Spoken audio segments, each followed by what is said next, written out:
شروع اللہ کا نام لے کر جو بڑا مہربان نہایت رحم والا ہے۔ الف لام میم۔ کیا لوگ یہ خیال کیے ہوئے ہیں کہ صرف یہ کہنے سے کہ ہم ایمان لے آئے چھوڑ دیے جائیں گے اور ان کی آزمائش نہیں کی جائے گی؟ اور جو لوگ ان سے پہلے ہو چکے ہیں ہم نے ان کو بھی آزمایا تھا اور ان کو بھی آزمائیں گے، سو اللہ ان کو ضرور معلوم کرے گا جو اپنے ایمان میں سچے ہیں اور ان کو بھی جو جھوٹے ہیں۔ کیا وہ لوگ جو برے کام کرتے ہیں یہ سمجھے ہوئے ہیں کہ یہ ہمارے قابو سے نکل جائیں گے؟ جو فیصلہ یہ کرتے ہیں برا ہے۔ جو شخص اللہ کی ملاقات کی امید رکھتا ہو تو اللہ کا مقرر کیا ہوا وقت ضرور آنے والا ہے، اور وہ سننے والا ہے، جاننے والا ہے۔ اور جو شخص محنت کرتا ہے تو اپنے ہی فائدے کے لیے محنت کرتا ہے، بے شک اللہ تو سارے جہان سے بے نیاز ہے۔ اور جو لوگ ایمان لائے اور نیک عمل کرتے رہے ہم ان کے گناہوں کو ان سے دور کر دیں گے اور ان کو ان کے اعمال کا بہت اچھا بدلہ دیں گے۔ اور ہم نے انسان کو اس کے ماں باپ کے ساتھ نیک سلوک کرنے کا حکم دیا ہے۔ اے مخاطب، اگر تیرے ماں باپ تجھے مجبور کریں کہ تو میرے ساتھ کسی کو شریک بنائے جس کی حقیقت کی تجھے واقفیت نہیں، تو ان کا کہا نہ مانیو۔ تم سب کو میری طرف لوٹ کر آنا ہے، پھر جو کچھ تم کرتے تھے میں تم کو جتا دوں گا۔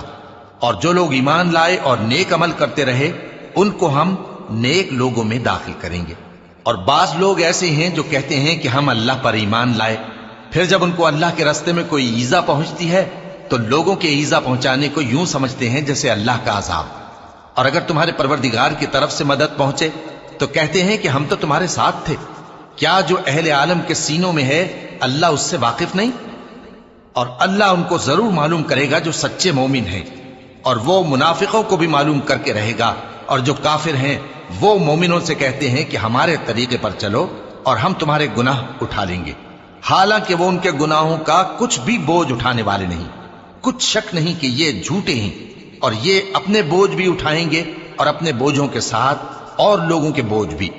اور جو جھوٹ یہ لوگ گھڑتے رہے قیامت کے دن ان کی ان سے ضرور پرسش ہوگی۔ اور ہم نے نوح کو ان کی قوم کی طرف بھیجا تو وہ ان میں 50 برس کم 1000 برس رہے۔ پھر ان لوگوں کو طوفان کے عذاب نے آ پکڑا اور وہ ظالم تھے۔ پھر ہم نے نوح کو اور کشتی والوں کو نجات دی اور کشتی کو اہل عالم کے لیے نشانی بنا دیا۔ اور ابراہیم کو یاد کرو جب انہوں نے اپنی قوم سے کہا کہ اللہ کی عبادت کرو اور اس سے ڈرو، اگر تم سمجھ رکھتے ہو تو یہ تمہارے حق میں بہتر ہے۔ تم تو اللہ کو چھوڑ کر بتوں کو پوجتے اور جھوٹی باتیں بناتے ہو۔ جن لوگوں کو تم اللہ کے سوا پوجتے ہو وہ تم کو رزق دینے کا اختیار نہیں رکھتے، پس اللہ ہی کے ہاں سے رزق طلب کرو اور اسی کی عبادت کرو اور اسی کا شکر کرو، اسی کی طرف تم لوٹ کر جاؤ گے۔ اور اگر تم جھٹلاتے ہو تو تم سے پہلے بھی امتیں اپنے پیغمبروں کی تکذیب کر چکی ہیں، اور پیغمبر کے ذمے کھول کر سنا دینے کے سوا اور کچھ نہیں۔ کیا انہوں نے نہیں دیکھا کہ اللہ کس طرح خلقت کو پہلی بار پیدا کرتا ہے پھر کس طرح اس کو دوبارہ پیدا کرے گا؟ یہ اللہ کو آسان ہے۔ کہہ دو کہ ملک میں چلو پھرو اور دیکھو کہ اس نے کس طرح خلقت کو پہلی دفعہ پیدا کیا ہے، پھر اللہ ہی دوسری بار بھی پیدا کرے گا۔ بے شک اللہ ہر چیز پر قادر ہے۔ وہ جسے چاہے عذاب دے اور جس پر چاہے رحم کرے، اور اسی کی طرف تم لوٹائے جاؤ گے۔ اور تم اس کو نہ زمین میں عاجز کر سکتے ہو نہ آسمان میں، اور نہ اللہ کے سوا تمہارا کوئی دوست ہے اور نہ مددگار۔ اور جن لوگوں نے اللہ کی آیتوں سے اور اس کے سامنے حاضر ہونے سے انکار کیا وہ میری رحمت سے نا امید ہو گئے ہیں، اور ان کو درد دینے والا عذاب ہوگا۔ تو ان کی قوم کے لوگ جواب میں بولے تو یہ بولے کہ اسے مار ڈالو یا جلا دو، مگر اللہ نے ان کو آگ میں جلنے سے بچا لیا۔ جو لوگ ایمان رکھتے ہیں ان کے لیے اس میں نشانیاں ہیں۔ اور ابراہیم نے کہا کہ تم جو اللہ کو چھوڑ کر بتوں کو لے بیٹھے ہو تو دنیا کی زندگی میں باہم دوستی کے لیے، مگر پھر قیامت کے دن ایک دوسرے کی دوستی سے انکار کر دو گے اور ایک دوسرے پر لعنت بھیجو گے، اور تمہارا ٹھکانہ دوزخ ہوگا اور کوئی تمہارا مددگار نہ ہوگا۔ پس ان پر ایک لوط ایمان لائے اور ابراہیم کہنے لگے کہ میں اپنے پروردگار کی طرف ہجرت کرنے والا ہوں، بے شک وہ غالب ہے، حکمت والا ہے۔ اور ہم نے ان کو اسحاق اور یعقوب بخشے اور انہی کی اولاد میں پیغمبری اور کتاب رکھ دی، اور ان کو دنیا میں بھی ان کا صلہ عنایت کیا اور وہ آخرت میں بھی نیک لوگوں میں ہوں گے۔ اور لوط کو یاد کرو جب انہوں نے اپنی قوم سے کہا کہ تم عجب بے حیائی کے مرتکب ہوتے ہو، تم سے پہلے اہل عالم میں سے کسی نے ایسا کام نہیں کیا۔ کیا تم مردوں کی طرف مائل ہوتے اور رہزنی کرتے ہو اور اپنی مجلسوں میں ناپسندیدہ کام کرتے ہو؟ تو ان کی قوم کے لوگ جواب میں بولے تو یہ بولے کہ اگر تم سچے ہو تو ہم پر عذاب لے آؤ۔ لوط نے کہا کہ اے میرے پروردگار، ان مفسد لوگوں کے مقابلے میں مجھے نصرت عنایت فرما۔ اور جب ہمارے فرشتے ابراہیم کے پاس خوشی کی خبر لے کر آئے تو کہنے لگے کہ ہم اس بستی کے لوگوں کو ہلاک کر دینے والے ہیں کہ یہاں کے رہنے والے نافرمان ہیں۔ ابراہیم نے کہا کہ اس میں تو لوط بھی ہیں۔ وہ کہنے لگے کہ جو لوگ یہاں رہتے ہیں ہمیں سب معلوم ہے، ہم ان کو اور ان کے گھر والوں کو بچا لیں گے بجز ان کی بیوی کے کہ وہ پیچھے رہنے والوں میں ہوگی۔ اور جب ہمارے فرشتے لوط کے پاس آئے تو وہ ان کی وجہ سے ناخوش اور تنگ دل ہوئے۔ فرشتوں نے کہا کچھ خوف نہ کیجیے اور نہ رنج کیجیے، ہم آپ کو اور آپ کے گھر والوں کو بچا لیں گے مگر آپ کی بیوی کے پیچھے رہنے والوں میں ہوگی۔ ہم اس بستی کے رہنے والوں پر اس سبب سے کہ یہ بدکرداری کرتے رہے ہیں آسمان سے عذاب نازل کرنے والے ہیں، اور ہم نے سمجھنے والے لوگوں کے لیے اس بستی کی ایک کھلی نشانی چھوڑ دی۔ اور مدین کی طرف ان کے بھائی شعیب کو بھیجا تو انہوں نے کہا اے قوم، اللہ کی عبادت کرو اور روز آخر کے آنے کی امید رکھو اور ملک میں فساد نہ مچاؤ۔ مگر انہوں نے ان کو جھوٹا سمجھا، سو ان کو زلزلے کے عذاب نے آ پکڑا اور وہ اپنے گھروں میں اوندھے پڑے رہ گئے۔ اور عاد اور سمود کو بھی ہم نے ہلاک کر دیا، چنانچہ ان کے ویران گھر تمہاری آنکھوں کے سامنے ہیں۔ اور شیطان نے ان کے اعمال ان کو آراستہ کر دکھائے اور ان کو سیدھے رستے سے روک دیا، حالانکہ وہ دیکھنے والے لوگ تھے۔ اور قارون اور فرعون اور حامان کو بھی ہلاک کر دیا، اور ان کے پاس موسیٰ کھلی نشانیاں لے کر آئے تو وہ ملک میں مغرور ہو گئے، اور وہ ہمارے قابو سے نکل جانے والے نہ تھے، تو ہم نے سب کو ان کے گناہوں کے سبب پکڑ لیا۔ سو ان میں کچھ تو ایسے تھے جن پر ہم نے پتھروں کا مے برسایا، اور کچھ ایسے تھے جن کو چنگھاڑ نے آ پکڑا، اور کچھ ایسے تھے جن کو ہم نے زمین میں دھسا دیا، اور کچھ ایسے تھے جن کو غرق کر دیا۔ اور اللہ ایسا نہ تھا کہ ان پر ظلم کرتا، لیکن وہی اپنے آپ پر ظلم کرتے تھے۔ جن لوگوں نے اللہ کے سوا اوروں کو کارساز بنا رکھا ہے، ان کی مثال مکڑی کی سی ہے کہ وہ بھی ایک طرح کا گھر بناتی ہے، اور کچھ شک نہیں کہ تمام گھروں سے کمزور مکڑی کا گھر ہے۔ کاش یہ اس بات کو جانتے۔ یہ جس چیز کو اللہ کے سوا پکارتے ہیں خواہ وہ کچھ ہی ہو، اللہ اسے جانتا ہے اور وہ غالب ہے، حکمت والا ہے۔ اور یہ مثالیں ہم لوگوں کے سمجھانے کے لیے بیان کرتے ہیں، اور اسے تو اہل دانش ہی سمجھتے ہیں۔ اللہ نے آسمانوں اور زمین کو حکمت کے ساتھ پیدا کیا ہے، کچھ شک نہیں کہ ایمان والوں کے لیے اس میں نشانی ہے۔ اے نبی، یہ کتاب جو تمہاری طرف وحی کی گئی ہے اس کو پڑھا کرو، اور نماز کے پابند رہو۔ کچھ شک نہیں کہ نماز بے حیائی اور بری باتوں سے روکتی ہے، اور اللہ کا ذکر سب سے بڑا ہے، اور جو کچھ تم کرتے ہو اللہ اسے جانتا ہے۔ اور اہل کتاب سے بحث نہ کرو مگر ایسے طریق سے کہ نہایت اچھا ہو۔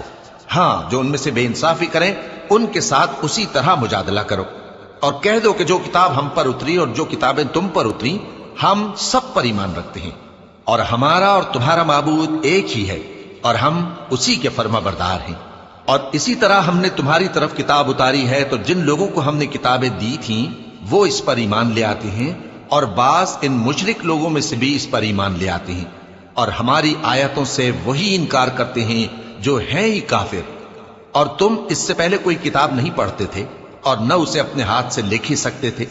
ایسا ہوتا تو اہل باطل ضرور شک کرتے، بلکہ یہ روشن آیتیں ہیں جن لوگوں کو علم دیا گیا ہے ان کے سینوں میں محفوظ، اور ہماری آیتوں سے وہی لوگ انکار کرتے ہیں جو بے انصاف ہیں۔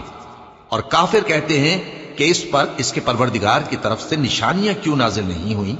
کہہ دو کہ نشانیاں تو اللہ ہی کے پاس ہیں، اور میں تو کھلم کھلا خبردار کرنے والا ہوں۔ کیا ان لوگوں کے لیے یہ کافی نہیں کہ ہم نے تم پر کتاب نازل کی جو ان کو پڑھ کر سنائی جاتی ہے؟ کچھ شک نہیں کہ مومن لوگوں کے لیے اس میں رحمت اور نصیحت ہے۔ کہہ دو کہ میرے اور تمہارے درمیان اللہ ہی گواہ کافی ہے۔ جو چیز آسمانوں اور زمین میں ہے وہ سب کو جانتا ہے، اور جن لوگوں نے باطل کو مانا اور اللہ سے انکار کیا وہی نقصان اٹھانے والے ہیں۔ اور یہ لوگ تم سے عذاب کے لیے جلدی کر رہے ہیں، اور اگر ایک وقت مقرر نہ ہو چکا ہوتا تو ان پر عذاب آ بھی گیا ہوتا، اور وہ کسی وقت میں ان پر ضرور اچانک آ کر رہے گا اور ان کو معلوم بھی نہ ہوگا۔ یہ تم سے عذاب کے لیے جلدی کر رہے ہیں، جبکہ دوزخ تو کافروں کو گھیر لینے والی ہے۔ جس دن عذاب ان کو ان کے اوپر سے اور ان کے پیروں کے نیچے سے ڈھانک لے گا اور اللہ فرمائے گا کہ جو کام تم کیا کرتے تھے اب ان کا مزہ چکھو۔